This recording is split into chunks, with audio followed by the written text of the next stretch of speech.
Peace, peace, beautiful people. It is I, your friendly neighborhood Ema X, back with this week's edition of the Vibe Guide. We've got our sage clearing the energy space, making sure that we are anointed for the energy of ritual. We're going to go ahead and get our 528 hertz tuning fork, cleanse the energy. We can do better than that. We'll go ahead and do another one.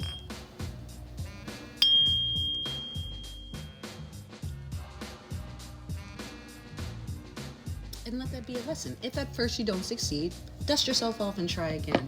All right, so without further ado, I hope everybody had a fabulous weekend. I know the world is a little bit crazy, but even in the darkest times, I come from a people who persevere and who make something out of nothing. So we are going to lead with love. We are going to lead with joy, peace, and cultivate that within ourselves and in our communities, because that's all we can do.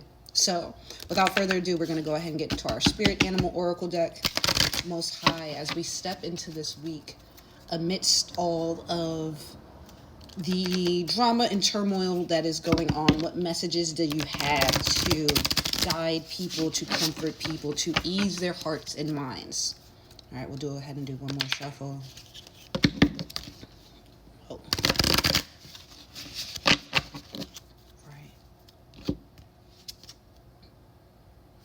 Rabbit Spirit, now is a lucky time.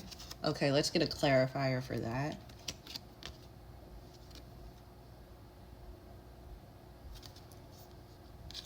Vulture Spirit, nothing is wasted.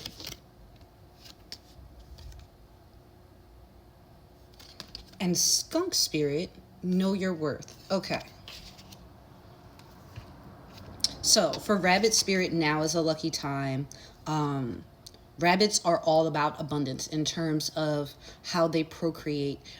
So that is a good sign as far as life and how even in the craziest of times, life will find a way, life will perpetuate itself.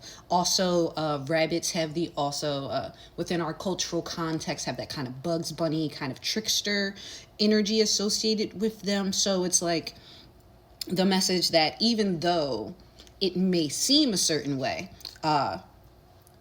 things are actually working out for our highest and greatest good. In terms of Vulture Spirit, nothing is wasted.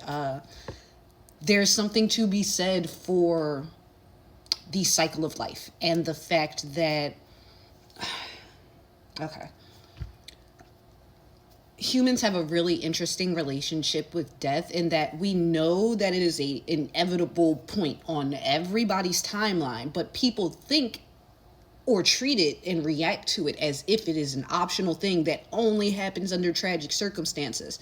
And I feel like that disconnect is part of the reason why the threat of war, not necessarily the reality of war, but why the threat of war or harm has so much impact on people's spirits, because people are always so surprised. Like, I saw a meme that was like, it was a video and it was like black people when old celebrities die. And they were talking about like James Earl Jones, who was in his 90s and lived a full life, and like, bless him for all that he brought creatively to the world and to the people whose lives he touched. But they were like, oh my gosh, he was a baby. And that's really how people act. Even when people have lived rich and full lives, they feel as though death is always a loss. But Vulture Spirit, animal spirits, indigenous spirituality all the time, especially if you get into the philosophies that believe in reincarnation, if you understand that energy is not created or destroyed, and you understand that, death is a thing that happens to everyone, then it becomes less about if and how it is. It becomes less about if you die and more about how you die, because, we come from people who have fought and died for things. Like, I know humanity, especially, humans within Western society are so far removed from that as like a reality. And shout out to all the servicemen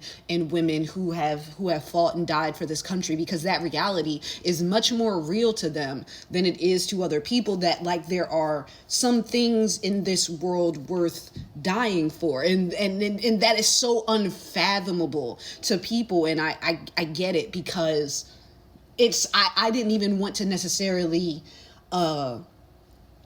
relay this message, because I got on here like, yeah, let's lead with joy and so forth, but there is joy in a life well lived. There is joy in there's a reason that people who there's a reason that heroism is always lauded within societies. There's a reason why the people who fought the hardest and did the most are always remembered. And it's because there's value in how you die. If you could choose to die in your sleep at 80 or die protecting someone at 50, which would you choose? Now, a lot of people would choose dying in their sleep at 80, but like Achilles from Troy said, that's why people will never remember those people's names. And this is the thing, not every soul who incarnated here came here to be remembered. Skunk Spirit, know your worth. In knowing your worth, it's also about knowing your purpose and your function in this revolution. Some people are frontline people. Some people are the healers who take care of the people when they come back from the front lines. Some people are, writing letters and trying to get things done in that avenue. Some people are taking care of the planet. Some people are nurturing communities and insulating them. Some people are doing jail funding and working within the system to try to do that. Like, there's all sorts of ways that we can positively contribute, and it's understanding that all of those methods of contribution are valuable if you would like to be a force for good in this world. It doesn't necessarily mean that you have to put your life on the line. It takes all kinds to make a world, much like we just had Juneteenth.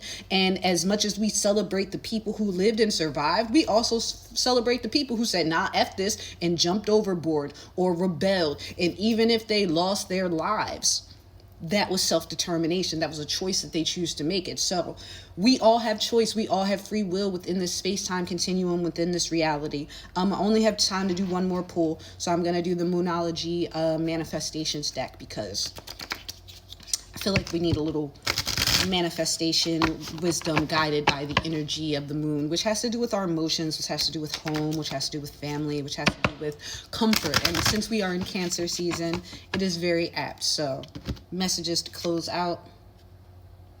New moon in Pisces, attuned to the divine.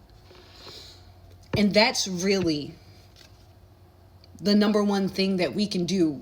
Reality has spent, and the powers that be have spent so much time and energy convincing us that there is nothing outside about us that cares about us in a positive way, that everything that happens is just circumstance, that it's just happenstance, that it's just a coincidence. But no, there is a divine loving principle and energy that is the undercurrent to this reality. And when you attune to it and choose to fully live by it, you will find that, your fears become much less relevant, because even you understand the good things that happen to you, and you also understand that the perceived bad things are merely our perceptions, and that it is all part of a greater plan. And I understand that lots of people have religious trauma around religious institutions that were fake. And so that made you believe that the thing that they were preaching about and attempting to teach you about was fake. But it is the realest thing on this planet.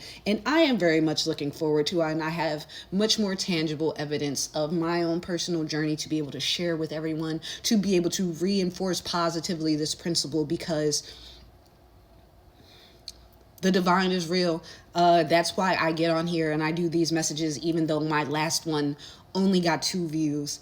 And I know that, shadow banning is happening across spiritual platforms, because we are in a spiritual war. As much as the things that we perceive in the 3D that are happening are physical, they are also spiritually meant to demoralize you, to disenfranchise you, to make you feel like you don't have the power, to make you feel like everything is doom and gloom. But you are divine.